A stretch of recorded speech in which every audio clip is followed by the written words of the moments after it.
Well, hello again, this is Dr. Michael Bogart welcoming you back to our new video series, Exploring World Religions. This is session 14, and we're looking at Roman Catholicism and Eastern Orthodoxy. In clip 1, we looked at the historical setting in which Christianity developed into what would become these two branches of the faith. In this clip, we'll give a brief overview of Roman Catholicism and hopefully clarify some misconceptions. Okay, let's focus on Roman Catholicism. Although there were a number of smaller splinter groups in the early centuries, for our purposes, there really was a single Christian church for about 1,000 years after Jesus and the apostles. But over the centuries, tensions and disagreements stretched this unity to the breaking point. In 1054, Pope Leo IX in Rome and Patriarch Cerularius of Constantinople made these disagreements permanent by excommunicating one another over a number of issues, including certain fine points of doctrine, how to determine the date of Easter each year, and whether the Pope was the head of the whole church or just the western part. These two branches of Christianity have gone their separate ways ever since. So we need to look a bit more closely at each of them, starting with Roman Catholicism. The Roman Catholic Church includes all churches in communion with the Pope, including the majority Latin Rite churches, as well as the minority Eastern Rite churches in places like the Ukraine and Syria. Globally, Roman Catholics number around 1.3 billion people. Let's talk about the meaning of the term Catholic. It simply means universal or unified.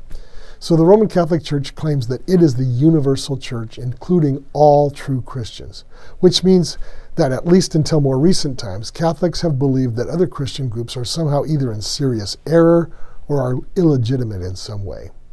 To be fair, many other branches of Christianity feel the same way towards others. And it's important also to remember that it is Roman Catholicism. Eastern Orthodoxy considers itself to be the universal true form of Christianity and therefore Catholic in that sense.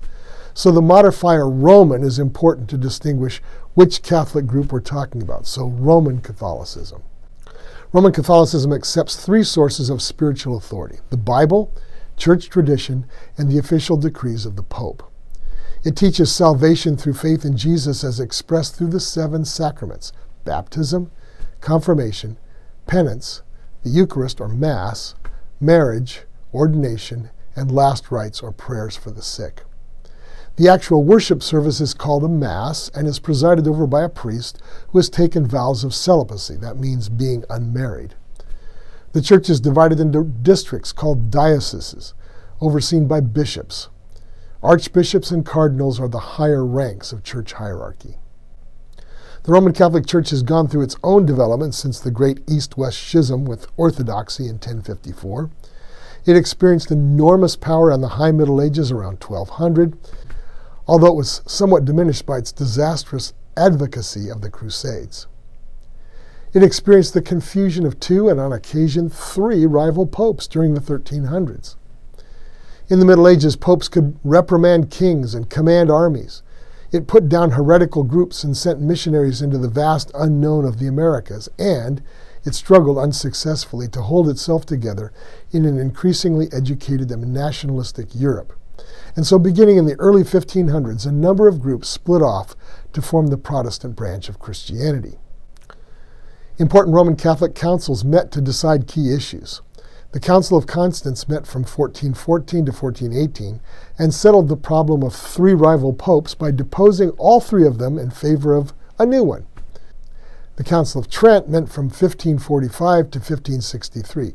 It rejected Protestantism and made some long overdue internal reforms.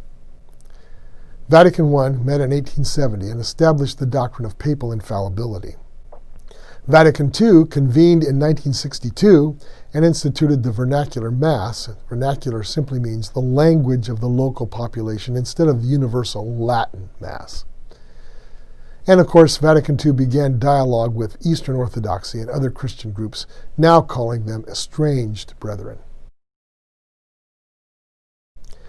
It would be hard to imagine our civilization without the influence of the Roman Catholic Church, so here are some of its key contributions. The Roman Catholic Church salvaged important elements of Greco-Roman civilization as the Roman world collapsed, including literature, government, structures, the Latin language, and more. It revived education and made it much more available in the High Middle Ages. Western art, music, and architecture until just a few hundred years ago was essentially Catholic-driven. Catholic values, themes, and patronage made many of the great works of Western art possible. Now, I know that right now European colonization of the Americas and other parts of the world is way out of favor. I mean, way out of favor. And it's true that there were many abuses and injustices in that process, but there is no doubt that the Roman Catholic Church had a huge role in tying the scattered pieces of our world together.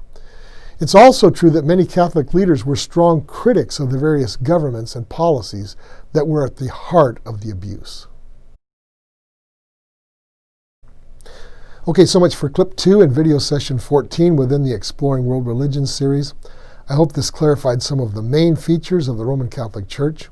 In clip 3, we will look at something that people probably know less about, Eastern Orthodoxy. Till then, this is Dr. Michael Bogart. We will see you in the next clip.